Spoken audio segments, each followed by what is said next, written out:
primeira coisa que o Pedro Castillo fez, Bruna, quando ele assumiu o poder, assinou a soltura do fundador do Sendeiro Luminoso da prisão. Só que Deus é bom e Satanás chamou ele mais cedo. Não deu tempo de ele sair da prisão, ele morreu na cadeia e foi pro inferno, né? Direto ali, direto, né? elevador direto. Dado, né? De tobogã. Desceu de tobogã pro inferno. Então, nós estamos assim, caiu a Bolívia.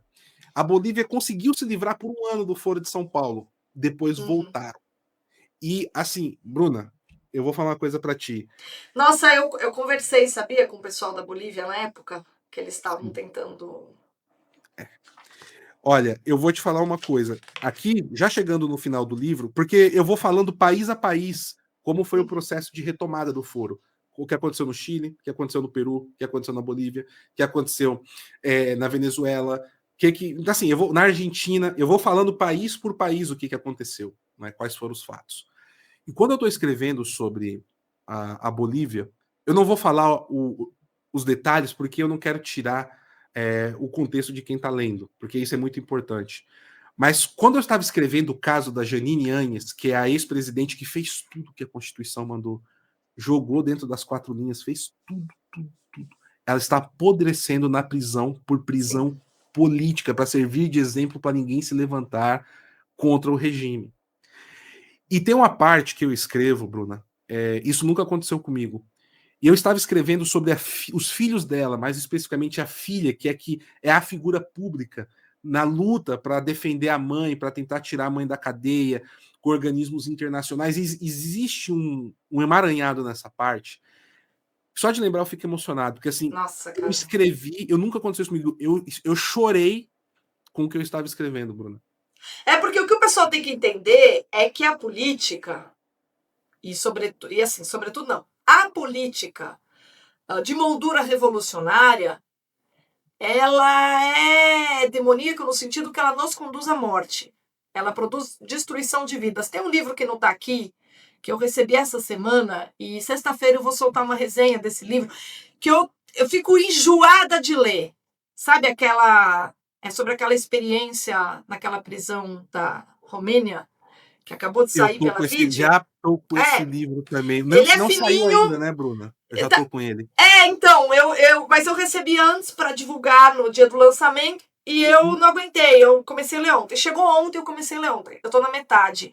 É de embrulhar o estômago. Eu vou descrever algumas formas de tortura que os revolucionários faziam. E assim, eu vou só dar um palhinho aqui. É um livro...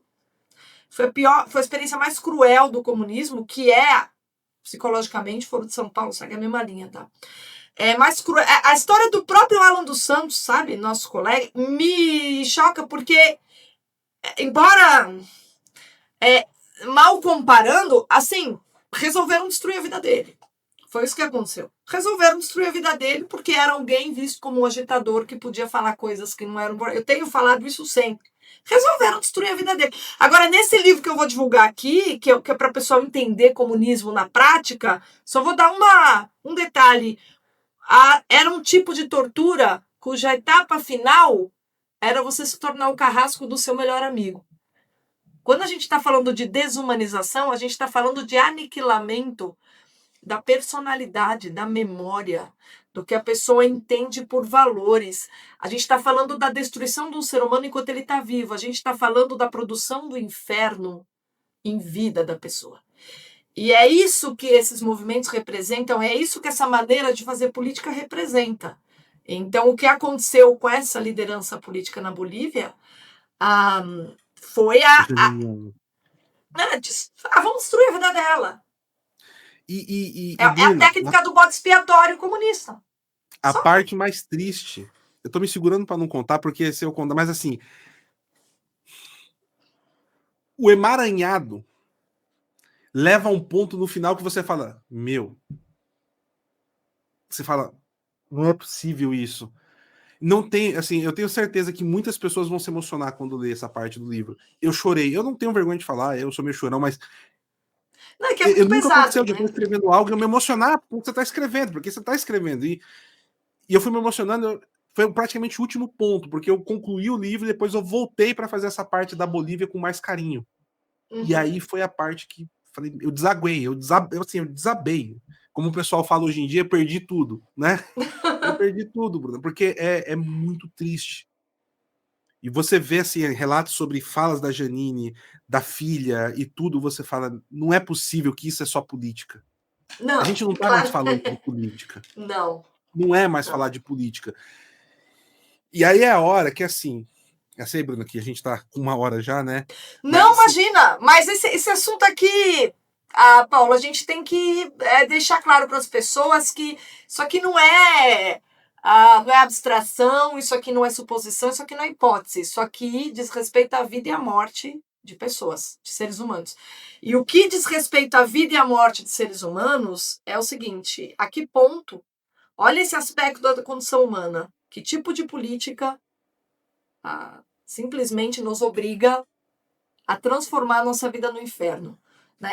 Quando a gente está falando de linha de ação, de maneira de fazer política revolucionária, que é o que o Paulo falou, isso não é só política, o que a gente está é a presença do demônio, entendeu? Não é brincadeira, é literalmente.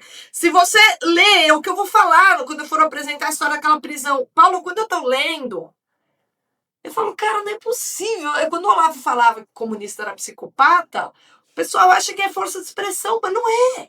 Não é força de expressão, entendeu? E eu, quando eu terminei de escrever o livro, foi por volta das 7 horas da manhã, Bruna, né? No dia Varou a 23 de noite. agosto. Mas você varou a noite ou você acordou Não, os cedo? últimos 5 dias foi. Acho que eu dormi. Pauleira. Em 5 dias, acho que eu dormi 8 horas. Nos 5 dias, assim, né? Finais. E o que acontece? Olha só, eu vivencio semanalmente tudo isso que eu falei, eu contei a história aqui. Só que é como se fosse várias quebra-cabeças, pecinhas de quebra-cabeça. É como se você tivesse com a lupa em cima da formiga. Então a formiga parece enorme e tal. E quando você tira a lupa da formiga e você tem a visão de conjunto de como a coisa tá, eu parei, eu olhei assim, né? Eu tenho um monitor aqui grande para escrever, eu gosto do monitor bem grande, que você coloca várias folhas tal, ajuda, né? Eu fiquei olhando assim, eu fiquei uns 10 minutos parado. Parado, assim, minha mente já tava em Nárnia, já tava sem dormir e tudo mais.